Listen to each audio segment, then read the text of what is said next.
पाखरे ध्यानस्थ हेले खाली पड़िथिबा रत्न सिंहासन को चाहिकरी सकल जगत सनातनी जहा पूर्ण भाई कहिले ब्रह्मांडर समस्तंगर परिचय होछि सनातनी हिंदू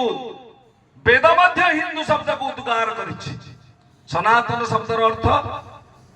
पुरातन जहा सर्व पुरातन अतीव प्राचीन ता ना होछि सनातन सेही परंपरा को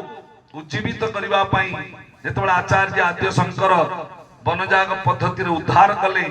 जड़े अद्वैत सिद्धांतर मार्तण्ड विद्वान होउछन्ति आचार्य आद्य शंकर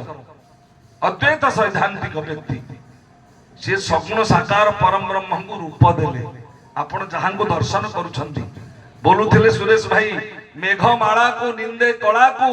जहां बारे मन चका डोला को